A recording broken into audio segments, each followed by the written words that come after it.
and welcome to the Dwayne Anderson Man of Many Voices show. We're going to have an exciting show today. I'm just so happy. And guess what? I'm going to use that word again because people say I use it too much. But I'm flabbergastedly happy.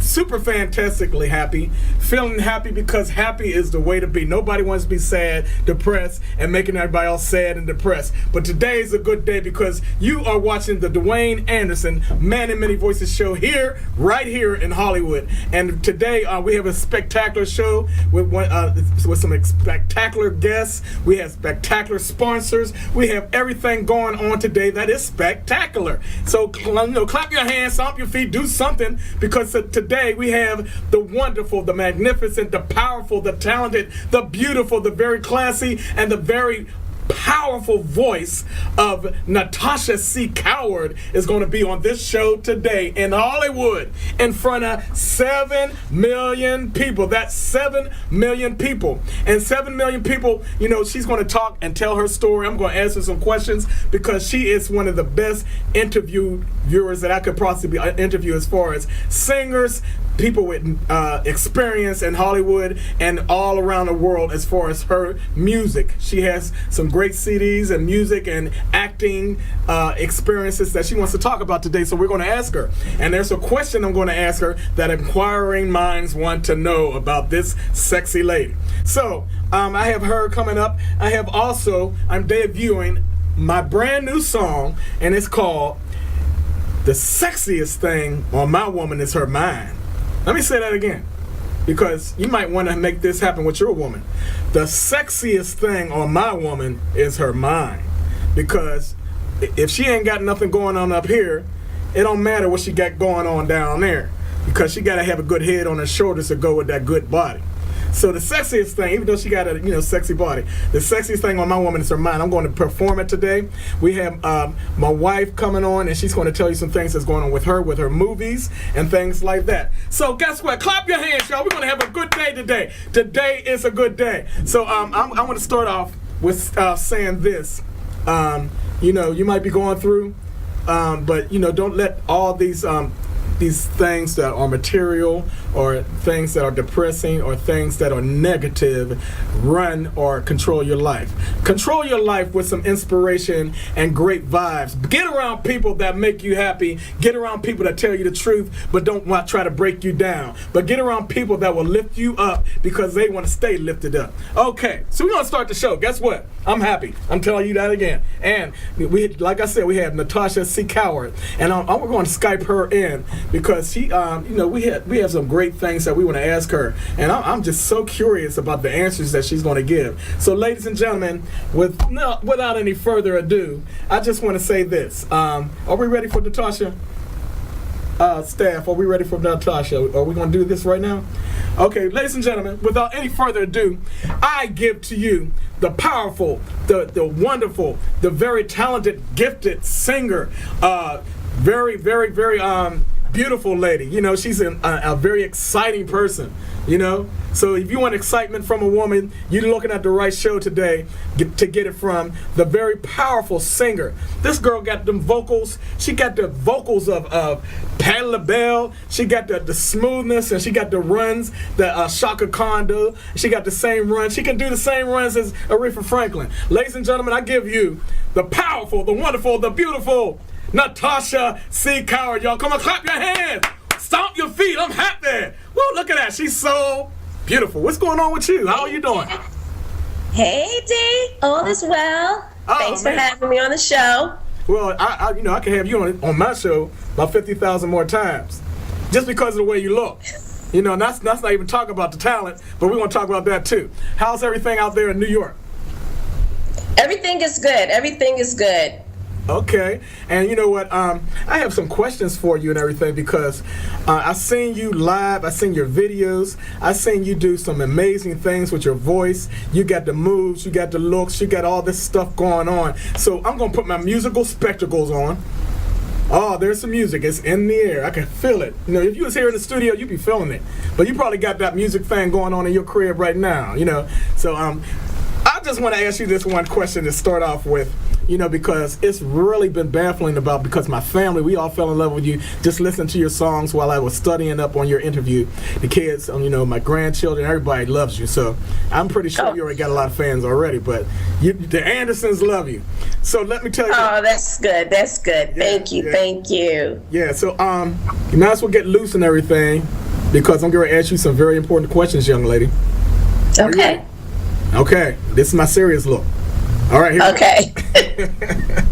I want to start off with, how did you end up becoming the great spectacular talent that you are, and where did it all start?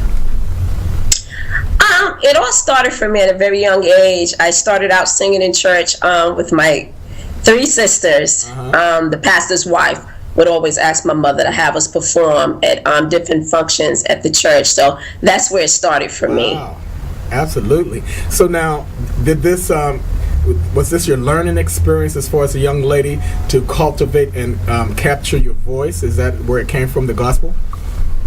Yes, definitely. Okay. That's where my roots are, gospel. And I always pay tribute to my Lord and Savior Jesus Christ. Wow. In every show that I do, I always got to let the fans know He's the beginning and the end of everything that I do. Well, sister, you just hit a nerve. You're a Christian. I need to come up to Amen. Yes, indeed. I need to come up to New York and shake your hand.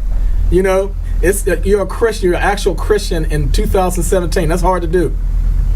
That's true. That's right. Right, but you do it very well because I could tell you've been through some things. Yes, indeed. It's been a struggle, but I survived. Well, we know you got a story to tell, and we want to hear it. But I ain't gonna get onto your Christianity business right yet. I want you to where did you finally decide to go the slide from gospel to R&B? What was the age? Repeat that for me, D, because you're going in and out. Sorry. Let me see it. Use my very white voice. When did you decide to do R&B, baby? Well, I love R&B, rhythm and blues. I think that's down in my soul. Growing up, hearing my parents, my grandparents listening to Aretha, Gladys, Patty, yes. That type of music stuck with me. Absolutely. I can hear it in your voice. When you sing, I could tell all those influences come out of your voice, And I hear Natasha C. Coward with your runs, and I hear Aretha Franklin, Patti LaBelle, also Shaka Khan in your voice. I hear Whitney Houston, and sometimes, one time I heard you sing a song, and you hit that Minnie Riperton thing, that Mariah Carey high note, and I was like, wow. I said, I bet this young lady, she can do any note on and off the scale, Nah, I'm not up there with Mariah. I'm maybe about a note under hers. Okay. Trust me, I've been practicing hers. I can't quite hit her top note just yet. It's coming, because practice makes perfect, right? Right. So let me ask you this question. The Empress of Real R&B, where did that come from? The Empress of Real R&B, Flo Anthony gave me that title a few years back. Yeah, she wrote a piece on me and she named me the Empress of Real R&B. Absolutely, you are. That you are. Oh, thank you. And then R&B is never going to lose its power, but you're bringing it back to a whole nother equation. And I'm proud of you for that. Just meeting you and everything, and I'm proud of you because you're actually bringing the right type of sound to R&B back to the United States, which you're singing. Oh, thank you. Okay, and are you originally were you born and raised in the Bronx or in New York? Oh, definitely. South Bronx all day, every day, boogie down, representing. Well, you heard that, people, and I know that there's some Bronx people watching right now. She's representing the city. That's where it should be. That's right. BX, NYC. That's right. Right. So now, I want to first talk about your CDs and some of your work and everything. But when I heard about you donating a portion of your proceeds from your CDs to breast cancer. I said, wow, that's awesome. That's the most awesome thing. You're giving back not only to the community, but you're giving back to people who are so sick that they can't do anything else but receive help. And I commend you for that. So tell us a little bit about that. How's that come about?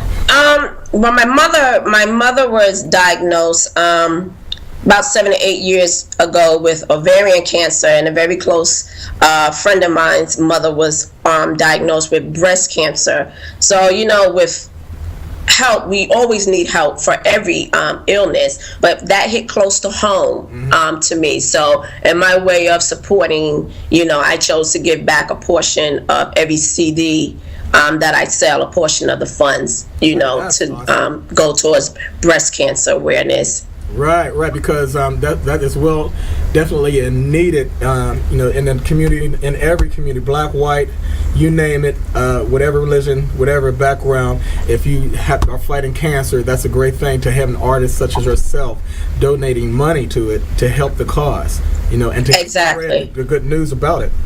So tell us a little bit. I want to know about No Warning Signs, because that is an excellent title. And yes. I mean, you could take it a whole lot of different ways, because there's warning signs in every facet of life. But you have a story to tell about No Warning Signs. What is it? No Warning Sign. To keep it real, that song was personally about me. Was in a relationship with someone for quite some time and thought everything was good, and one day found out it wasn't. So, I mean, there was no signs, there was no clue. There was no warning. So this is the actual experience? Yes, it's an actual experience. So wait a minute, this man was cheating. So you know what I had to do, right? What you do? Kick him to the curb. That's right. Kicked him hard too. That way he'll remember. And yeah, now he's suffering now. Wow, you must have kicked him real hard. So now, so you're quite naturally, since you this is coming from experience, you're probably a big part of your writing process in the studio.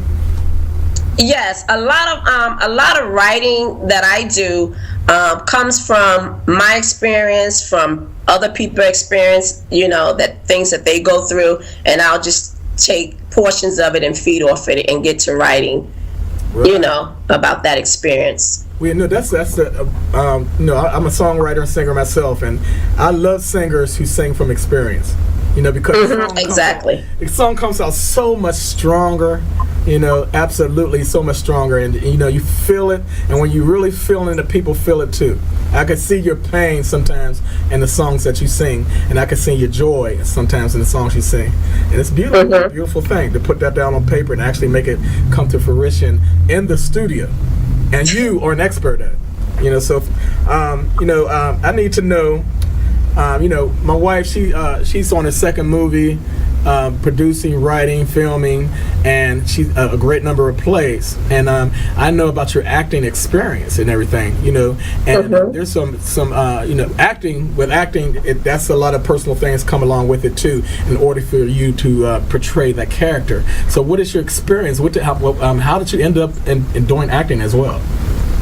I think I was acting all my life, trying to get away with things with my moms, but no, my first real acting came from Roz Nixon, Great Women in Music. She did a play called The SS Nirvana, and she asked me to be part of it. And in that play, I was the owner of a nightclub on a cruise ship. Wow.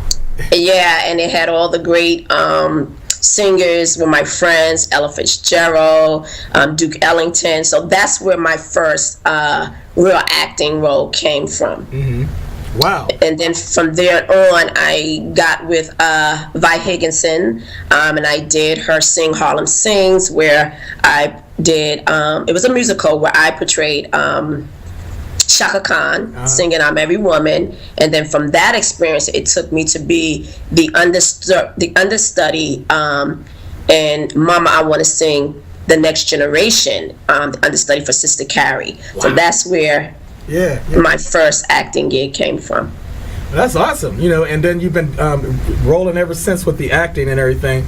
And yes, my wife she's here and she's watching and everything, and I'm like, man, you got to give Natasha a part on your next movie. Her next movie is called Saving Humanity, and it's nice, very powerful. Yes, girl, hook a sister up. Yeah, about women. It's a movie about women. So you could, now I want to ask you about this. Wow, man, you had some great experiences for opening up with some big stars. You opened up for big stars. You know what I mean? I mean, people like Nancy Wilson and Freddie Jackson, Karen Clark Sheard, and Shirley Caesar. Wow. Yeah. Morris Day. Wait a minute, I got to hear about Morris Day. Ray Goodman and Brown. The main ingredient. You've been getting around, girl. Go ahead now. Your resume is so extensive. It's a beautiful thing to see a black woman or anyone with a resume this good. But tell us a little bit about some of these people like Nancy Wilson. What's it like to work with her? It was a wonderful experience. I was able to open up for her at the Apollo Theater in Harlem, USA, and it was wonderful. I mean, she was fabulous. She was down to earth, gave me good advice, told me to stick to my guns, to do what I love to do. Don't let anyone change me or change my style of music. Just stay true to what I love to do and who I am. Wow, that's awesome. That's awesome. I see it rubbed off and everything. You work with a couple of Freddie Jackson. Anybody who works with Freddie Jackson, they got to be a great singer. Freddie Jackson, he don't sing with just anybody. So your voice is so unique, it got you in there. But I want to hear about Morris Day. Did Morris Day walk around with the coolness? He was like, I want to see some perfection. I want you get down there and get right. Don't you show me? Was he like that, or was he just down to earth guy? That he was he the guy in Purple Rain, or was he actually? He was good. It was good. We did the show. I believe it was it the Lyric Opera House? Ooh, in Baltimore, Maryland. It was a wonderful experience. Freddie was cool, down to earth, and everything. Welcomed me with open arms. Yes, and what about the main ingredient? How did you end up? Was that the main ingredients? Yeah. I was working with them on their CD. They asked me to do a song with them, which I did, and from that point on, I did a couple of other things with them and their producer, Mr. Patrick Adams. We co-wrote a couple of songs together. I mean, it was a wonderful experience. Well, I'm just flabbergasted from you. I just think you just all that, and when I interview somebody, I study them extensively and everything. And guess what? I found out some stuff about you. One thing is your music is big internationally. You're not just in the States. You're all over around the world, and it's on the charts with a bullet, and No Warning Signs was one of them, so when you're on the charts like that, is that from the experience that you get from Natasha C. Cower Productions? I want you to tell me about that too. But how did I mean? Is it your writing experience must be so good, and you must be so powerfully into your writing in order for the lyrics and all that. So is that your writing process and your production company, is that what brought you to get this big? It's geared. The company is geared to putting on great shows with real R&B music, looking for up and coming artists that wants to do straight up real R&B, helping them move them along the way. Also with writing, stage performance. It's just bringing the whole package together, because I think in this day and time that market for real R&B is missing. We don't have it anymore. Right. So I'm just on the grind, to keep it there. I don't want us to lose the real R&B. Because if you look at the radio stations today, out my way, when you say R&B, I'm like, okay, that's what you consider R&B. It's not R&B. Not R&B. When you still hear radio stations constantly running Shaka, constantly running Tina Marie, Aretha Patti, that's real R&B. That's what the audience, people are still looking for. And me personally, I feel we're not getting it. Well, we're not getting it. Natasha, to me, you are real R&B. And we want to ask this very important question right here. Tell us about your upcoming shows and events that you got coming up, so that people can know where they can catch you and then spend that money and buy your tickets and buy your CD. Don't just come to the show, buy the CD too as well. Tell us about your upcoming events. Yeah, my next show I'm doing is July 22nd, and that's in the OC, Orange County, New York. It will be at the MEV. It's July 22nd. Showtime is 9:00 p.m. sharp. Everyone in OC in the metropolitan area, come out if you want to see real R&B live band performance. A great show. I guarantee you won't be disappointed. Oh yeah, your band is off the hook too. Your band is very good, very good, very great sound. They know how to follow you, and they know how to work with the audience. And they know they're good. Let me ask you this then. Since you write most of your material, do you collaborate with people as well? Like, is there like a certain person if hypothetically, if there was a person, singer out there, maybe Dwayne Anderson, I don't know, but a singer out there that that you want to collaborate in the studio with or something like that, who would it be? I mean, I would see you working with big people. It would definitely be you, Dwayne. Definitely. It would definitely be you. It would be you, and I would love to collaborate with you, Tyrese. Yes. Johnny Gill. Yes. Artists like that. Tank. Great performers and singers. Well, and also J Hud, and definitely my girl Fantasia. Oh, definitely. Yeah, definitely. Those are some good picks. And I'm debuting I'm making my R&B debut back into R&B, reinstating myself today on this show. So I want you to listen to my song called "The Sexiest Thing on My Woman Is Her Mind," and you tell me what you think after the show. Don't tell me on air. But anyway, okay. Here's a couple more questions, because time is just running so fast. I could just talk to you all day because your resume is so extensive. There's so much to talk about. What is the motivation and the inspiration behind your talent? Now, you said it was God, and you started off in the church and everything like that. But what keeps you going to this day? Besides that, I mean, that's a big factor. But is there family members? Is there people in your life that's who is it? What's going on with Tasha? First and foremost is my Lord and Savior. I'm just thankful that He blessed me with the gift, that He trusts me to use it, and I'm just trying to show Him how humble and thankful I am for it. It is also my family, my team, that's constantly, when I'm feeling down, like, and that's constantly pushing me, keep doing what you're doing. And it's also because I love to sing. You can ask anyone. If there was anything, there's nothing else in this world I would rather do but sing. Okay, I got two more questions for you before we go to a commercial break. But check this out. The one question is, if there's some young people out there right now, the short version, if there's some young people out there right now that want to do what you do, what would you suggest that they do as a motivating factor for them as well? To get say that again, Dwayne, because it was a little distorted. Sorry. All right. We're going to back up. All right. What would you tell young people that want to do what you do? If it's in you and you love it, no matter what, don't give up. Keep pursuing your dream, because I always say it's not in your time or my time, it's always in God's time. That's right. So just continue pursuing what it is you love to do. Well, you're motivated. No matter what anyone says, no matter what anyone does, keep doing what you love to do. Keep pursuing your dreams. Right, you're a big inspiration. All right, here's the big question that inquiring minds want to know. I ran across lots of men, numerous men, men that just don't know how to get a good woman like you, or a powerful, intelligent, talented woman like you. Is there, drumroll, brrr, a significant other out there for Natasha C. Coward? Is there? Uh-oh. You're taking too long. You're supposed to say, yeah!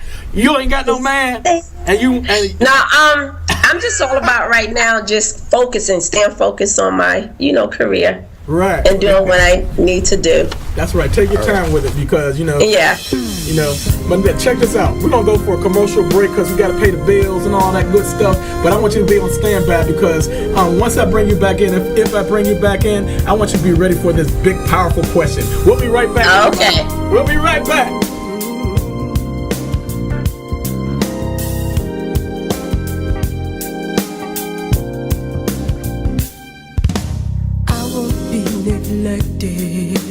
I won't be denied the pleasures of your kisses, the pleasures of your smile. I think you'll take for granted that I'll always be here just because I love you. It doesn't mean I wanna disappear. Been so long, I'm missing you, baby. Been so long, I'm missing you, baby. For some mellow memories of once upon a time, slowly creeping on me and they linger on my mind. Just let somebody love you. I just don't know why. Whenever I get close to you, you wanna run and hide. It's been so long. So now here's the question I have for you, Natasha. After hearing that song, after being the intelligent woman that you are, because you got it going on, your intelligence shows in your music, your intelligence show in the way you portray yourself, you're classy, you got a very nice, strong voice. I could tell that you have some school training, vocal-wise. I could tell that you have a very nice ear in the studio. I want to ask you this question. Sky's the limit for you, I already know. As far as, you're going to go way farther, and I'm going to touch and agree. Since you believe in God, I do too. I'm going to touch and agree that your music career is going to take off like a rocket. Faster than the bullet, faster than the lightning. You're going to see things in your music career that you've never seen before. And I'm touching and agree with you that it's going to happen. You I declare and decree in Jesus' name, amen. In Jesus' name. And so I receive that. So with that, I just want to ask you to tell the people and reiterate where you're going to be. And also, I want to know about your power. You got a great manager. He's doing some things for you. Yes. So okay, my next gig, July 22nd, 2017. That's a Saturday evening, 9:00 p.m. sharp.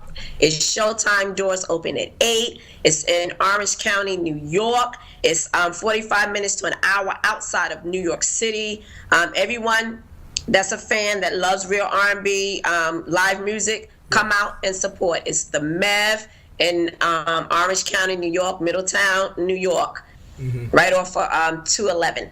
All right, let's real quick. Let's give a shout out to your manager and everything. Let's let him know that he is out there and he's behind your music. What's his name? Yes, Tony Branch. That right. Dude is the real deal. That's right. Yes, he on the grind. He on the grind and make my career progress. Right. I'm just here to tell him I'm backing you up on that. He's a very good manager, ladies and gentlemen. Ladies and gentlemen, there you have it. My interview with Natasha C. Coward, the very powerful Natasha C. Coward and everything. I'm looking forward to doing some studio work with you, and I'm looking forward for you next. Yes, indeed. Yes, indeed, my brother. I will be there front row at your next concert. Also, this is my wife right here. This is my beautiful wife right here, Mary. Hey, wifey. Hi. Playwright, movie maker. How you doing? I'm doing good, and I'm going to keep you in mind for a movie for my next character, because we're getting ready to do some big things with Saving Humanity, and I just love your music. I love your spirit. Oh, definitely. I would love to. Yes. Yep, because movies, you got it going on. Now, tell us a little bit more about your upcoming movies. I know you did a couple of them, and I was in one of them. You made me a killer in one of your movies. But anyway, tell them more about your movie. The one he's talking about is called He'll Take Your Soul. It's actually, the trailer's on Facebook. But we just did a premiere for Saving Humanity, but we're going to do some of the scenes over. But my biggest movie I want to do, I did a play a couple years ago. It's called Stop Playing Church. and I'm ready to turn it into a screenplay, and I got a perfect character for you. Yes, it's a comedy, but it's also for real. You know, it's about, you know, it's just what it says. Stop playing church. You know, we live in the last days, so we got to get it right. You know, get right, church, and let's go home. Type of thing. Exactly, so true. Right, you know, and so there's a lot of things that we have in mind for you because you're just an extreme, exceptional talent. And probably everybody in the world wants to work with you, but it'll be a pleasure and an honor for us to get together and work with you. So there you have it, ladies and gentlemen. We have this great, powerful woman of God as well as R&B right here in front of you, in front of 7 million people. Is there a shout out that you want to give besides the one you gave to your manager, but to your family members? Yes. I want to give a shout out to TB, Tony Branch, #1 MJ Management. That's my dude. I want to give a shout out to my girl, Trey B. Always got my back. That's my personal assistant. Been down with me since day one. My family, my friends, everyone. NYC and especially BX. I gotta represent. Okay. I appreciate everything, and you, Andre, and your lovely wife, Dwayne. Thank you. Mm-hmm. I appreciate all your love and support. Thank you. With your shout out, I just want to give a shout out to Greg Hanley. I want to give a shout out to Solid Gold Show and Ballet's in Las Vegas. They got it going on. If you ever come to Vegas, Natasha, go to that show. They do a tribute to Motown and R&B and all that good stuff. Wow. And it's a powerful show. Yes, I also want to give a shout out to Tallulah Anderson for 2 for 2 Boobs. This is a breast cancer awareness company, and they do breast cancer awareness where I want to hook you two guys up. Maybe you can do some concerts for that type of thing. And then also I want to give a shout out to the Anita Mayo Scholarship Fund. They get scholarships for kids all across the United States and around the world. Get help them with books and tuition and everything. My lovely wife, if there's something you want to say or give a shout out to or anything like that. I just want to give a shout to everyone that tuned in and is watching us live, and also let you know that life is too short, and if you don't have your business in order and you need some life insurance, let me know. I'm your girl. I'm that girl. All right. And also, you know, there's a great friend of ours. She's like a perfect friend, a wonderful person to know. We want to give a shout out to Julia. She's been a great help to us. Julia works here. Right now she's working as a technician, but she wears many hats. And we want to give a shout out to you, Julia. Yes. Okay, and we got 48 seconds, so I just want to say this. You know, peace, love, and soul, and all that good stuff. Okay, listen for her music and all that good stuff. It's a pleasure to interview. Thank you for coming on Dwayne Anderson, Man of Many Voices show in front of 7 million people doing your thing. 7 million people, we love you. This is Dwayne Anderson. I love you. Jesus love you, and there's absolutely nothing you can do about it. Bye-bye.